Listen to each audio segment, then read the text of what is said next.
All right, good morning and welcome to Irresistible Church. I am Elder Tim.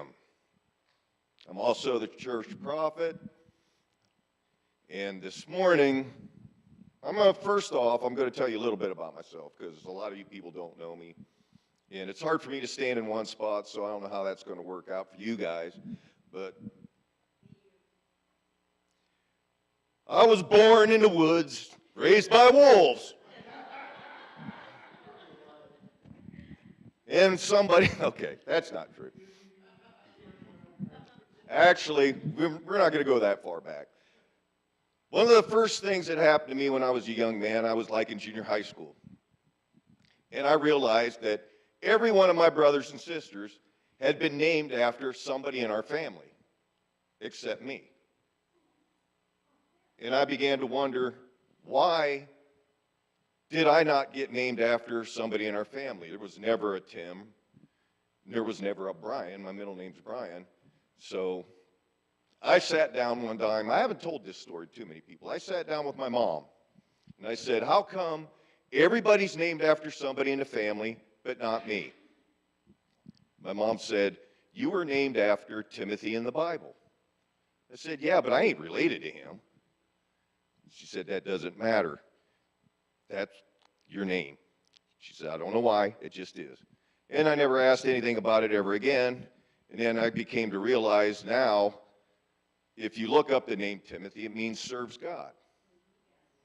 I'm the only one of my siblings that is actually involved in church. So maybe there was more to the name than what I thought.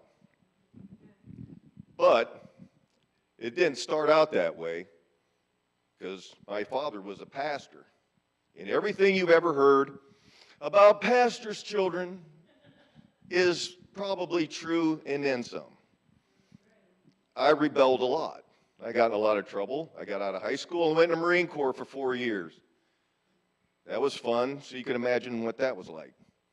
A lot of problems, a lot of trouble, but I learned a lot. I learned a lot of discipline, which later on in my life was very good because it helped me in my Christian walk to be disciplined. But I got out of the Marine Corps, worked some jobs.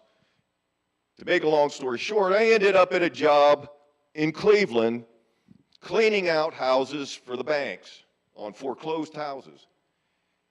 Along comes Pastor Les. He ended up working with us, and at one point I became the foreman of that crew.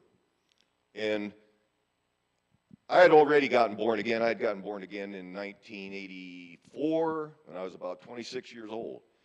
And this happened, 2005, somewhere around in there. And I'm working with Pastor Les. Up until that point, I had been a Christian, but I was not serving God, per se. And he started teaching me. He would play tapes. We had a lot of time to drive. We'd drive from one place to another place to another place to these different houses, inspecting them. And there's a lot of time. It was an hour drive to work every day and an hour drive back home from work every day, and I was with him. So he's playing tapes from these different pastors, a lot of Kenneth Copeland stuff. And it's awesome because you have questions when you hear somebody teach. And you can't just turn the tape off and ask the guy, what do you mean by that? But when you got a pastor sitting right beside you, push the button, hey, what's he mean by that? And Pastor Les would explain it. I'm like, okay, that makes sense. And we'd go on. And it happened all day long. This is a constant thing for what, a couple years? 5 years of this. So I went from being a Christian at this level in 5 years to being way up here in knowledge-wise, because I had a pastor preaching to me, teaching me every day for years. So then I learned that I was prophetic, which was weird because most of my life I'd been prophetic but didn't really understand that that's what it was. I just thought I knew things because I was like psychic, you know. I had this ability that I knew why this person was this way or this person was this way. And then God taught me, no, you know nothing. It's because I am telling you because I put that in you. So then that worked out better. And that made more sense to me. So now I'm here, and I'm an elder in this church. So that's kind of my quick life story. But what I'm going to talk to you about today, this all started when I was on Facebook messing around. I'm not real good with computers or stuff like that, but I was just flipping, you know, how you sit there and flip. Yeah, that's stupid. Yeah, that's stupid. Yeah, that's dumb. I'd like to say something, but I won't. That's stupid. And you see things like people say, if you have tattoos, you can't go to heaven. I thought, yeah, I'm going to really reply to that because I've got tattoos and I know I'm going to heaven. And then you read some says, if you've been divorced, you ain't going to heaven. I'm like, come on. And then I thought, who's going to be in heaven? How hard can this be? Because nobody can be there. According to this church, you can't be there because you don't dress properly or your hair's long. And according to this church over here, they're the 942,000 that are only going. And it's like, do you people actually read your Bibles, or do you just make this stuff up while you're sitting around drinking coffee or whatever it is you're smoking? And I jump around a lot, so. So I thought about it for a while, and then I thought to myself, remember Paul? He was Saul, and then he became Paul because one day he saw the bright light and landed on his knees, and what did he do? He said, Lord. He was born again. All he said was Lord. He didn't say nothing else. 3 days later, blind, he went to see some people, and they took him through the whole process, teaching him everything. He got baptized. He got filled with the Holy Spirit. And he went on to write most of the Bible. But his initial response to Jesus was Lord, period, nothing else. I thought, he made it. He was going around killing Christians. And he wrote a lot of the Bible. It's kind of weird. And it's in the Bible. So maybe you don't have to have this great big elaborate thing all wrote out for you that you got to read and say when you want to get born again. And then this other day, I had this stuff down. I was going to read it out of here, but I'm not going to do that because that's just not me. I just go by how I feel. There was this one day, Jesus was having a really bad day. He was hanging on a cross. He was nailed to a cross. He had just gotten the worst beating anybody ever got. Mike Tyson never beat nobody up as bad as what Jesus got beat up. It was bad, real bad. Most people would have died from that. I have this weird feeling that God was like, you ain't dying yet, you ain't dying yet, giving him special strength to stay alive and feel more pain and more suffering because he needed to go through all that. That's pretty bad. But what did Jesus do? He was on the cross asking God to forgive the people that were doing that stuff to him. Forgive them. You know, you read that in the Word, and it sounds like he just said it one time, forgive them, for they know not what they do. I just read a thing the other day that was saying, you know, that's actually in the plural. So it was like, hammer one nail in the hand, forgive them, for they know not what they do. Stretch his arms out, hammer nails in the other hand. Forgive them, for they know not what they do. Pulling his legs down, hammer nails through his feet. Forgive them, Lord, for they know not what they do.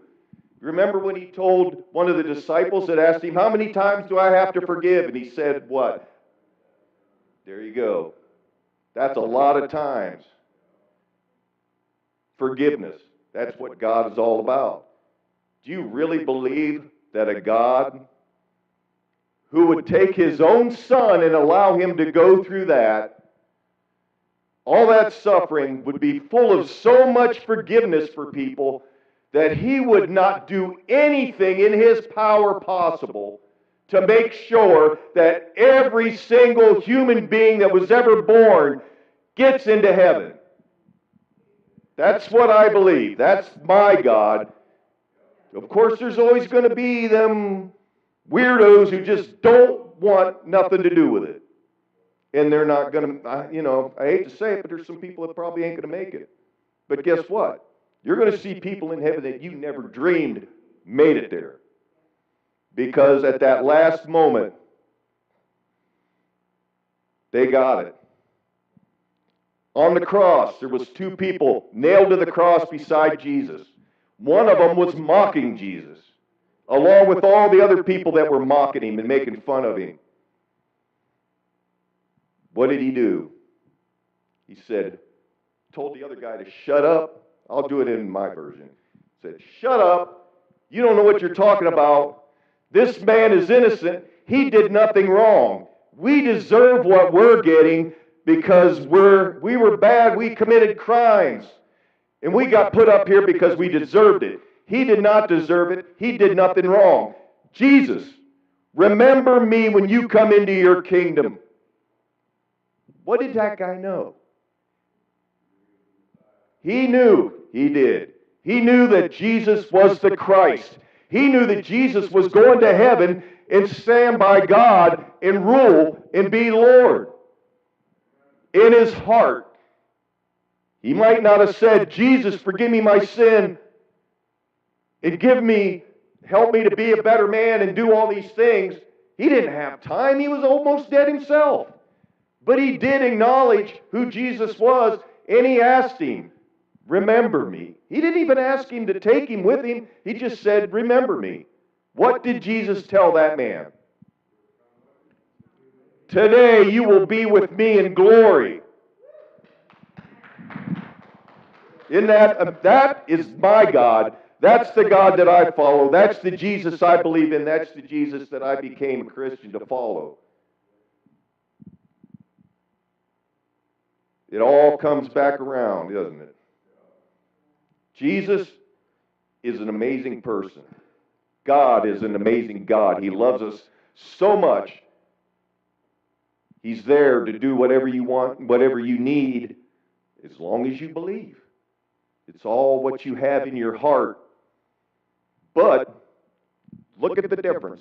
Yeah, that guy made it. He made it to heaven. But what did Paul do? One little bit different. But Paul wasn't dying at the moment. But Paul became obedient. The next thing that you need to do in your life, once you get born again, is to become obedient. God told him, follow this guy, go with him, and he'll tell you all about what you need to know. He spent 3 days with some people. They taught him a lot of things, and then it was years. I don't know how many years he spent studying and learning the Word. Here was a guy that was wanting to kill Christians, and now was a born-again Christian, and did everything that God told him to do. Even after God told him, Jesus told him, this stuff is how your life's going to go. And it didn't sound like a good life to me. It sounded like some bad stuff. You're going to go through all kinds of really bad, nasty things. And Paul said, I don't care. You're God. I'll do whatever you say, whatever you want. And he became the #1 writer of the Word. Because he was willing to be obedient, even knowing all that he was going to have to go through in his whole life. So, I really don't have a whole lot more to say this morning. I could, but I think maybe I'll wait for another Sunday. But I thank you for coming. I thank you for being here. I thank you for watching. What is this on YouTube? YouTubers out there, thanks for coming. Thanks for showing up. If you want to learn something and you want to know more about God, show up here. This place is